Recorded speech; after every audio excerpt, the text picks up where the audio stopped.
Good morning, everyone, and welcome to a new episode, a new season of Ferrum Football First and 10. I'm your host, Jordan Mann, and with me, as always, is Coach Grande. Hey, Coach, Jordan, good to see you again. Good to see you again, too. Yep. Ferrum comes off a big 13-8 win at Emory Henry. It was in downpour and some rain, so it was a defensive struggle from the start. But before we touch base on the game against Emory Henry, Coach, I just want to talk about it. Last year, your first season was a success at Ferrum. A lot of key wins, including the season opening win last year against Emory and Henry. What was the vibe going into spring ball and then the fall camp? Yeah, I mean, it's every year is different. Every spring's different. Trying to get those guys from last fall to become sophomores, juniors, and seniors was going to be a critical part of our progression. And thought we worked hard as a team and came together and finished off April strong. And then you got a 14-week window from April till they come back in August, and 90% of them I don't see for that window, so that's a little bit scary. But they came back ready to go in August, and we started getting after it. Now, do y'all have a workout plan for the summer that you tell your players there's to do? No doubt about it. Yeah. Yep. But it's not here because of the model of small colleges and right. Summer school and work schedules. But yes, they have a plan, and they're expected to work the plan. So okay. Well, so going back to Ferrum's season opening win at Emory Henry.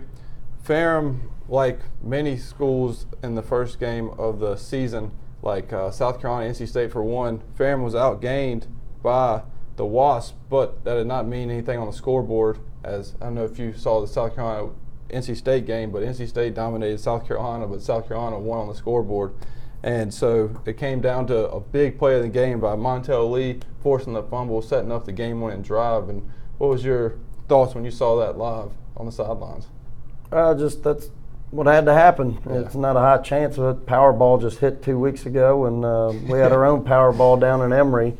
And but he made a heck of a play. Tyus Brown was a part of that play, and if you watch it closely, Tyus came in from the back and hit the running back simultaneously, which was going to cause the kid to loosen his arms up, and Montel did a heck of a job on the guard to free himself up to make that play and just capturing that moment.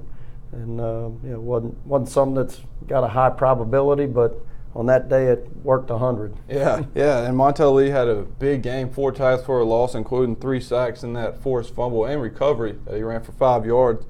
And going back earlier in the game, so Harvey Taylor graduated, and you had Tyler English in, and Tyler English left with an injury. Mm-hmm. And what was the mindset? What did you tell Zach Clifford as he came in the game for the rest of the game for his first snaps? Well, we had a plan to play Zach, so thankfully we had a opportunity for him to prepare for game reps. Zach's worked hard as well as Tyler to kind of solidify the 1-2 punch, and felt they both deserved opportunities in game play, which neither have had. And obviously Zach got a little bit more than we had anticipated with the shoulder injury to Tyler, and as we're evaluating that with the athletic training staff, we'll see where we're going. But Zach is a competitor. He's a Glenver kid, state champion, son of a football coach, and just has a great competitive spirit about him. Did a great job handling the day, and certainly came up big there at the end to hit Johnny on that touchdown pass in a critical moment.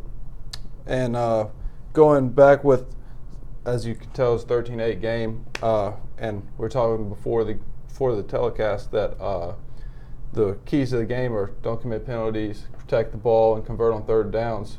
But the stats prove otherwise, but Ferrum still comes away 1-0, and that's the type of game that you have to live with in those kind of conditions?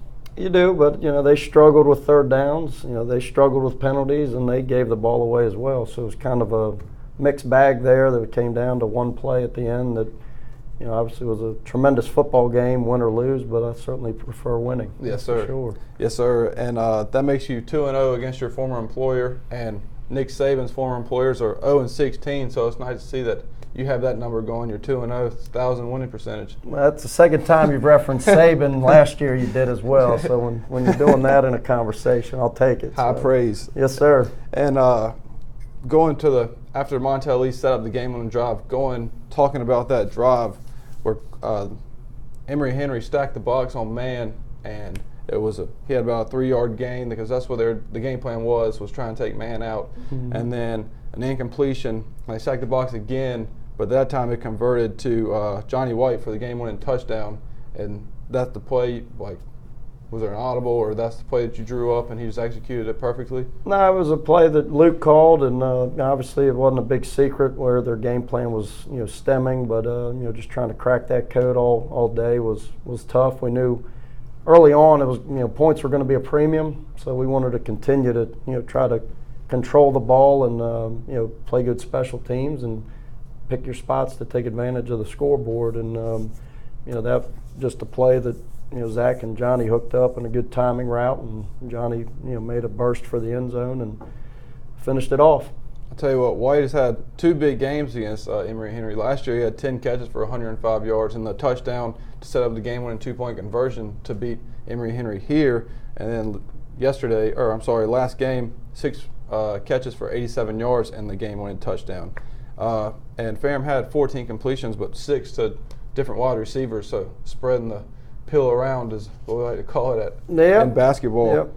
And defense, give a shout out to the defense. 8 points. Rod Smith had an interception, and that was a big play. Bullard and Brown. Bullard had 11 tackles to Brown's 10, and C.J. Kashif had 3 tackles for a loss, including a sack. And the defense as a whole unit had 11 tackles for a loss. So, yep. I mean, I know you had to be pleased.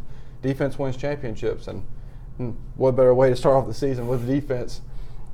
But switching gears as we go into the season opener this weekend against the Apprentice School, what's the mindset going in 1-0 facing Apprentice School coming off a 39-7 win against Greensboro? Yeah, they came off a big win and good football team. Watching them on film, they present some issues that we've got to handle, and as most things, the first issue we got to handle is putting Saturday behind us and moving forward to this week. And our guys, started that process Monday and had a good work day Tuesday. And today's a critical day with the game plan and really locking in on what we need to do to win the game.